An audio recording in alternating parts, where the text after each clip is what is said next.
like it hard, some like it soft, some like it bouncy. Choosing a mattress is not a decision to be taken lightly, and why should it be when it's where we spend 1/3 of our life, or the amount of time spent sleeping? Along with diet and exercise, a good night's sleep is considered the third pillar of good health. Welcome to this week's show. Coming up, first up, they're more likely to sleep less and of poorer quality than the general population. We take a look at why blind people often suffer from a disorder described as like having never-ending jet lag. Next, Napoleon needed 4 hours, Einstein needed 11. Why do some people need more sleep than others? Scientists say our genes play a large part in determining how long we like to stay in bed. And finally, when sleeping disturbances are a sign of serious illness. We make a last stop in Central Africa, where 30,000 people die each year from sleeping sickness. Efforts are underway to control this neglected disease. Paris's Hôtel Dieu is one of the oldest hospitals in France and home to a leading sleep centre. Inside, researchers are working with a very particular type of patient, those who can't see. With no light to reset their body clock, many in the blind community have a sleep pattern that is totally out of sync with the rest of the world. We're here to discover a treatment that may just realign them with the 24-hour day.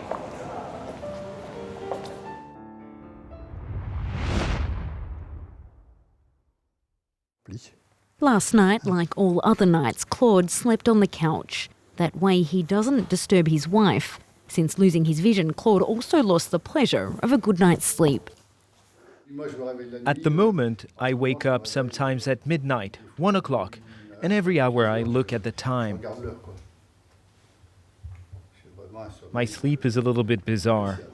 Claude has been blind for 30 years. His eyes no longer perceive any light, which means there's no difference between day and night. And therein lies the problem. Normally, when the sun sets at night, receptors in the eye note the absence of light and tell the brain to start producing melatonin, a hormone that makes us sleepy. The opposite happens in the morning. As the sun rises, the brain stops secreting melatonin in response to the light. When someone is blind, the light is no longer a trigger. It no longer regulates the body clock, so blind people are often out of sync with the 24-hour cycle. Professor Damien Leger sees this problem in the large majority of his blind patients. Here at the hospital Hôtel Dieu, Michel is a participant in a clinical trial to improve his disturbed sleep. Each evening at the same time, he takes a pill, a derivative of melatonin. Has your life changed since you started taking the drug? My life has completely changed, but in a good way. My nights are completely normal. I fall asleep 10 minutes after going to bed. I often sleep 6 hours straight without waking up. Other non-pharmaceutical treatments already exist, such as light therapy. A rainbow of colours sends messages to the brain. For example, blue or white light inhibits the production of melatonin, while red does the opposite. It's not, however, for everyone. Some blind patients who still have certain visual nerve cells can benefit from light therapy. We can treat those people. But for those who are completely blind, light therapy has no effect. The technique has already been proven effective for those who do shift work or suffer regular jet lag, using artificial light to realign their biological clock.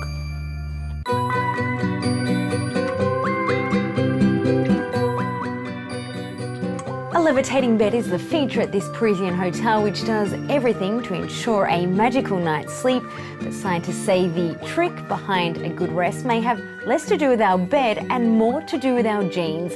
For the first time, research has proven that we're all not biologically equal in our need for sleep, and the time needed between the sheets may be written into our DNA. When it comes to sleep, each daughter in the Cuny family takes after a different parent. I hear Dad snoring at 1 in the morning and then I'm awake. Sometimes it keeps me up for 2 hours. I sleep very well. I don't hear my dad. I'm a very good sleeper. I don't have any difficulty falling asleep or waking up in the morning. I don't know how she does it. I need to prepare for sleep. I read. I try to have something to do before falling asleep. If I wake up, I have trouble getting back to sleep, that's for sure. Whether you sleep a lot or a little, it's probably in your genes.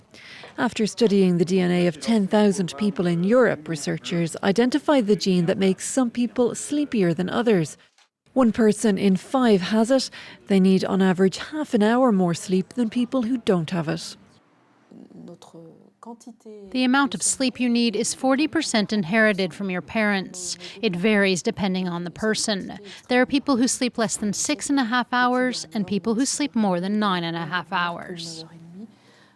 Researchers had already pinpointed the role of certain genes in sleep disorders like sleepwalking or night terrors. But the recent research has shed light on how healthy sleep is regulated by genes. If Napoleon Bonaparte famously needed only 4 hours of sleep a night, Albert Einstein couldn't function on less than 11. That doesn't mean the genius physicist was lazier. It was down to his genetic profile.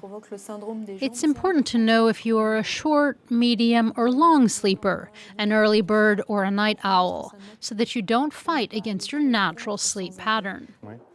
Unfortunately, working and family lives mean it's not always possible to get the amount of sleep you need when you need it. I think I fight the fatigue with coffee and cigarettes. There's definitely an impact.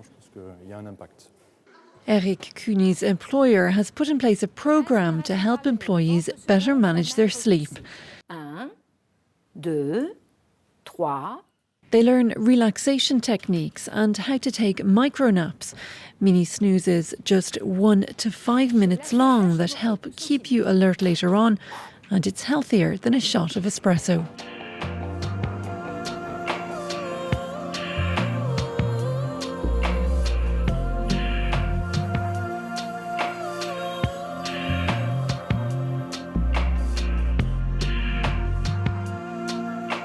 We're at Paris's first and only siesta bar. The idea is simple. When you feel like a nap in the middle of the day, you can come here and switch off for up to 45 minutes in a private space.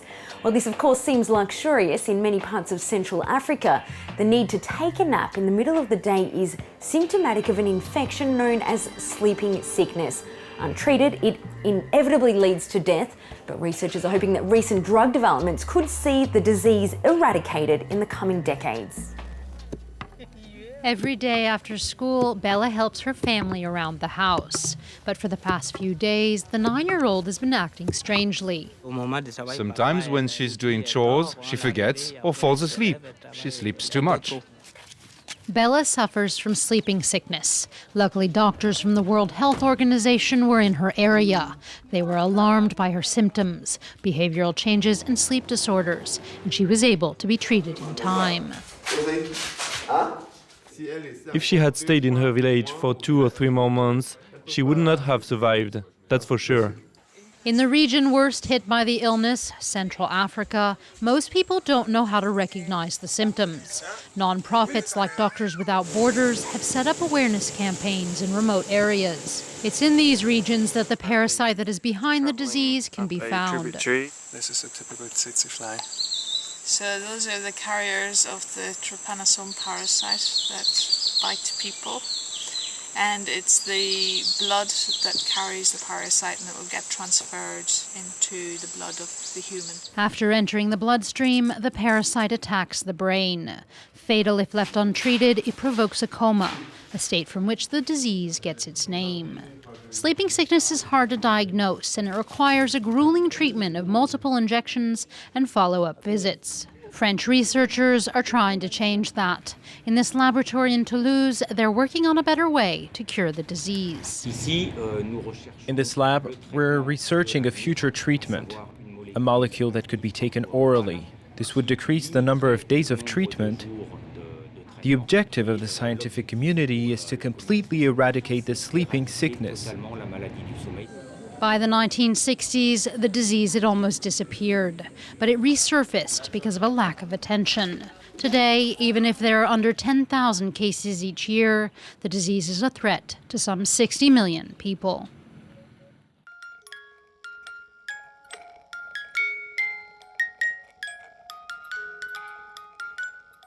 It's the perfect time for a siesta, which brings us to the end of this week's show. Thanks for joining us here on France 24. We look forward to seeing you, as always, next time.